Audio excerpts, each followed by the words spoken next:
The Honourable Member Dr. Paul Hutchison. Thank you, Mr. Chair, for the opportunity to speak on Part 1 of the Psychoactive Substances Bill. And Mr. Chair, I think that all members of all parties agree on the main purpose of this bill, which is indeed to regulate the availability of psychoactive substances, to protect the health of and minimise harm of those that use them.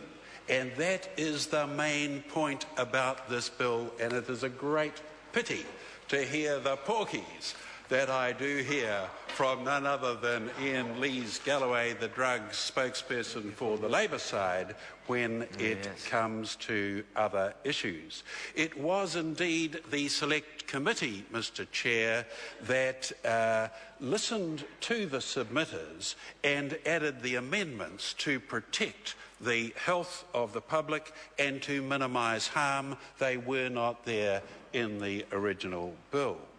Because, Mr. Chair, after all, there are tens of thousands of young people and not so young people who use these substances. For the young people, their brains indeed are growing and they are highly sensitive to these substances.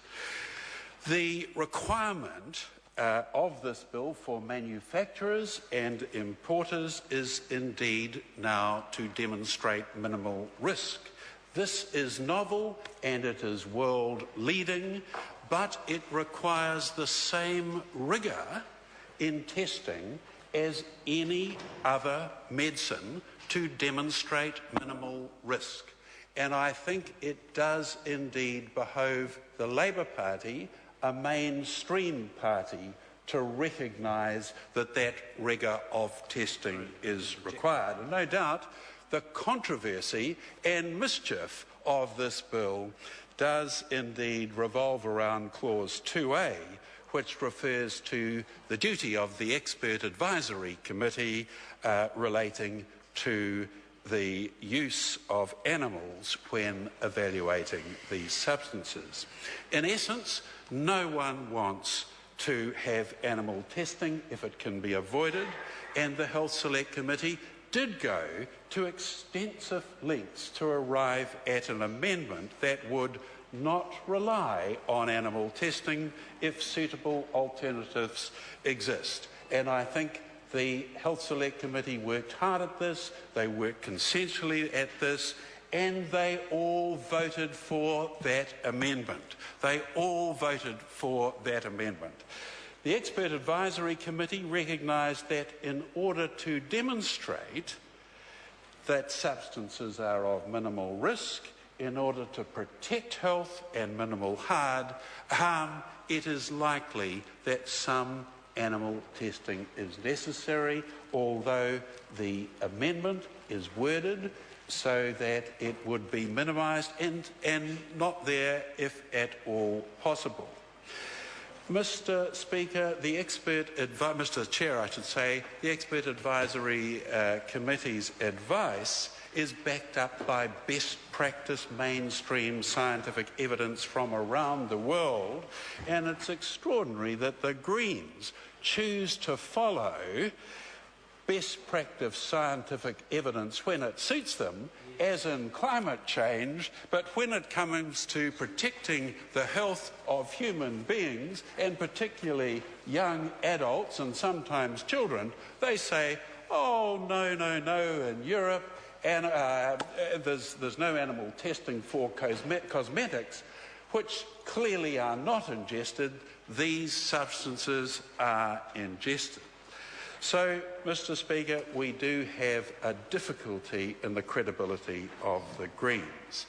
The argument is contrary to the aims of the bill to protect health and minimise harm of the user, let alone the mechanism with which the bill has its intents, and that's about completely demonstrating minimal risk. But sadly, Mr. Speaker, the Labour Party stand and vote on animal testing goes to the very heart of why the Labour Party is not fit to govern and why the Labour Party is in such a shambles at present.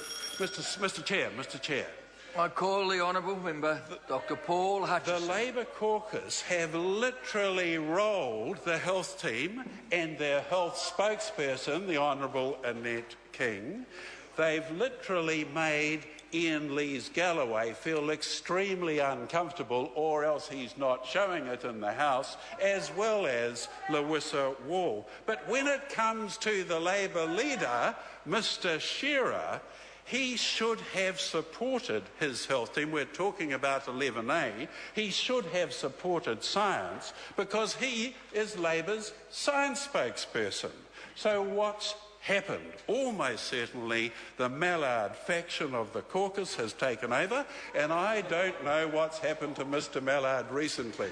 I don't think he's suddenly become soft and cuddly. They've either rolled David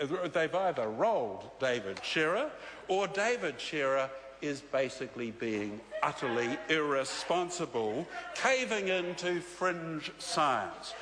David Shearer, as science spokesperson and leader of the Labour Party, is clearly not demonstrating the responsibility he should of a mainstream party, and I am very sad that the Honourable Annette King, who voted with her health team to support this amendment, is now also caving in after the pressure of their dysfunctional caucus. So, Mr Speaker, I think that it is excellent that the National Party has gone to such lengths to bring out a scientifically based, pertinent and appropriate amendment dealing with this controversial area. I call the Honourable Annette King. I was looking